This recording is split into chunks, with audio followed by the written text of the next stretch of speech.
The 48 law of power के episode 7 में आप सबका स्वागत है। द 48 लॉ ऑफ पावर में अभी तक हमने 6 एपिसोड सुने हैं। आज हम एपिसोड 7 में जहां आज हम द 48 लॉ ऑफ पावर का 7वां नियम समझेंगे। 7वां नियम कहता है कि काम दूसरों से करवाए लेकिन श्रेय खुद ले। ये कैसी बात कर रहा है यार। अब ये बात तो काफी लोग अपने मन में सोच रहे होंगे और बोल रहे होंगे कि मैं तो ईमानदार और नेक दिल हूँ, मैं भला इस तरह कैसे कर सकता हूँ। मगर आपको मैं इतना बता दूं कि ऑथर ने पहले भी कहा था कि ज्यादा ईमानदारी आपके लिए संकट बन सकती है। ईमानदारी सही समय पर दिखानी चाहिए। ईमानदारी ईमानदार के साथ दिखाएं, चालाक के साथ तो चालाक बनना पड़ता है। जिस तरह टीम लीडर सबके काम का श्रेय खुद लेता है, इस तरह आप भी टीम लीडर बने। अपने लक्ष्यों तक पहुंचने के लिए दूसरों की समझदारी, ज्ञान और मेहनत का इस्तेमाल करें। इस तरह आप न सिर्फ अपना बहुमूल्य समय और ऊर्जा बचाएंगे, बल्कि इससे यह छवि भी बनेगी कि आप कार्य करने में बहुत अच्छे और तीव्र हैं। लोग आपको याद रखेंगे और आपके सहायक गुमनामी के अंधेरे में खोकर रह जाएंगे। दूसरों से जो काम करवा सकते हो उसे खुद कभी ना करें। उदाहरण के तौर पर काफी बड़ी बड़ी कंपनी अपने एम्प्लॉय का श्रेय खुद लेती है, जबकि असली मेहनत तो एम्प्लॉय करता है। कंपनी पैसे से वो खरीद लेती है जो वो खुद नहीं कर सकती। इस तरह आपको भी काम करना चाहिए। ताकत की दुनिया भी जंगल की दुनिया की तरह है। कुछ जानवर खुद शिकार करते हैं, जबकि ज्यादातर जानवर जैसे गीदड़, गिद्ध दूसरों के शिकार पर जीते हैं। बाद वाली श्रेणी के जानवरों में कल्पनाशीलता कम होती है और वे अक्सर सख्त की जरूरत वाले काम को नहीं कर सकते हैं। वे जल्द ही यह बात समझ लेते हैं, अगर वे इंतजार करेंगे तो उन्हें कोई न कोई ऐसा जानवर मिल जाएगा जो उनके लिए शिकार कर देगा। नादान न बने। इस समय जब आप किसी गधे की तरह काम कर रहे हैं तो आपके ऊपर गिद्ध मंडरा रहे हैं और आपकी रचनात्मकता और कार्य से फायदा उठाने का तरीका सोच रहे हैं। इसके बारे में शिकायत करना या आग बबूला होना बेकार है। बेहतर यह है कि आप खुद की रक्षा करें और इस खेल को होशियारी से खेलें। शक्ति का आधार स्थापित करने के बाद आप गिद्ध बन जाएं। इस नीति पर चलने से बहुत सा समय और मेहनत बच जाएगी। एक अंधी मुर्गी की स्टोरी सुनते हैं। एक मुर्गी की आंखों की रोशनी चली गई थी। अंधी होने के बावजूद वह बहुत मेहनत से भोजन की तलाश करने में जमीन खोदती रहती थी। इस मेहनती मूर्ख को क्या फायदा होना था। दूसरी तेज आंख वाली मुर्गी अपने कोमल पैरों की शक्ति को बचा कर रखती थी। वह हमेशा अंधी मुर्गी के पास ही रहती थी और उसकी मेहनत का फल चखती रहती थी। जब भी अंधी मुर्गी अनाज का दाना खोद कर निकालती थी तो उसकी तेज आंखों वाली सहेली उसके दाने को खा जाती थी। इस तरह चतुर और चालाक लोग आपकी रचना चुराने की ताक में हैं। इसलिए अंधी मुर्गी न बनी, मेहनत करने के साथ चालाक भी बनी। कलाकार पीटर पॉल रिब्यून्स के करियर के बीच में उनकी पेंटिंग्स की मांग बहुत बढ़ गई। उन्होंने एक सिस्टम बना लिया। वो अपने बड़े स्टूडियो में दर्जनों अच्छे पेंटर को नौकरी पर रखते थे। उनमें से एक कपड़े बनाने में माहिर था तो दूसरा बैकग्राउंड बनाने में, और इस तरह बाकी क्षेत्रों के विशेषज्ञ भी थे। उनके इस स्टूडियो में एक साथ बहुत से चित्रों पर काम चलता था। जब कोई महत्वपूर्ण ग्राहक स्टूडियो देखने आता था तो रिब्यून्स उस दिन नौकरी पर रखे पेंटर्स को भगा देते थे। जब ग्राहक बालकनी से देखता था तो उसे यूबेंस अविश्वसनीय तेजी और ऊर्जा से कई पेंटिंग पर एक साथ काम करते दिखाई देते थे।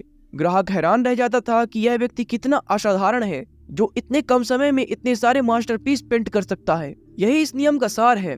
काम दूसरों से करवाना सीखें और श्रेय खुद लें, ताकि लोगों को यह लगे कि आप में कोई अलग शक्ति है। अगर आप हर काम खुद करना चाहेंगे तो आपकी ऊर्जा खामखा बर्बाद होगी और आप थकान के मारे बहुत अधिक थक जाएंगे। ऐसे लोगों को ढूंढें जिनमें वे योग्यताएं और रचनात्मकता हो जिनकी आप में कमी हो। या तो उन्हें नौकरी पर रख लें और उनके काम पर अपने नाम का लेबल लगाना शुरू कर दें, या फिर उनके काम पर अपना नाम चिपकाने का कोई और तरीका खोजें। इस तरह से उनकी रचनात्मकता लोगों के सामने आपकी रचनात्मकता बन जाएगी और आप जीनियस नजर आने लगेंगे।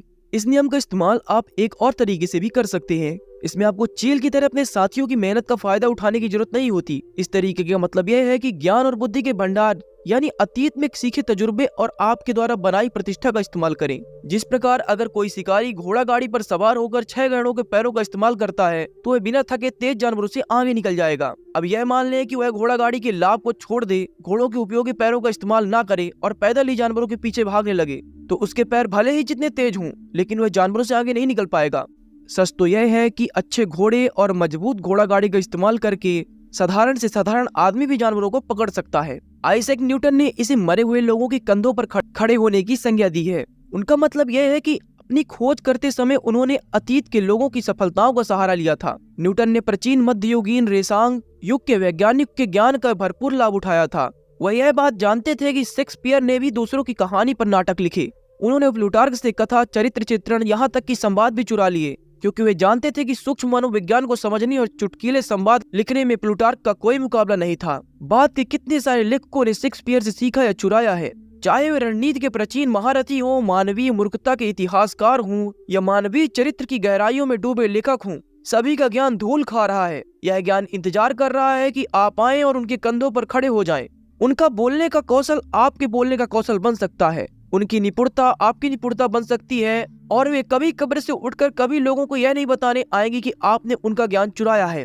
आपके पास दो रास्ते हैं, या तो मामूली काम करने की कोशिश करने में जिंदगी भर मेहनत करें और लगातार गलतियां करते रहें और अपना समय और ऊर्जा बर्बाद करें, या फिर अतीत की सेनाओं का इस्तेमाल करके किला फतह कर लें। मतलब अतीत के ज्ञान के खजाने का इस्तेमाल करें। जैसा कि बिस्मार्क ने एक बार कहा था, मूर्ख कहते हैं कि वे अपने अनुभव से सीखते हैं, मैं दूसरों के अनुभव से लाभ उठाना पसंद करता हूँ। जैसे गिद्ध, जंगल के सभी जीवों में उसका काम सबसे आसान होता है। दूसरों की कड़ी मेहनत से उसका काम आसान बन जाता है। दूसरे जानवर के मरने से उसे भोजन मिलता है। गिद्ध पर निगाह जमाए रखें। जब दूसरे कड़ी मेहनत करते हैं तो वह उनके ऊपर मंडराता रहता है। उसे बुरा न माने, बल्कि उसके साथ जुड़ जाए। विशेषज्ञ की राय है कि इस छोटे से जीवन में सीखने को बहुत कुछ है और ज्ञान के बिना जिंदगी अर्थहीन है। इसलिए सबसे ज्ञान हासिल करना एक उत्कृष्ट तकनीक है। दूसरों की जीतोड़ मेहनत के बल पर आप महानता और प्रतिष्ठा हासिल करना सीखें। मैं उम्मीद करता हूँ कि आपको यह एपिसोड पसंद आया होगा। यदि आपने पुराने एपिसोड नहीं सुने हैं तो उन्हें भी जरूर सुने, लिंक डिस्क्रिप्शन में है। अब मैं मिलूंगा आपको नेक्स्ट एपिसोड में, जिसमें हम अगले नियम को समझेंगे। तो अगले एपिसोड को सुनने और देखने के लिए हमारे चैनल को सब्सक्राइब करके बेल आइकन को ऑल पर सेट करें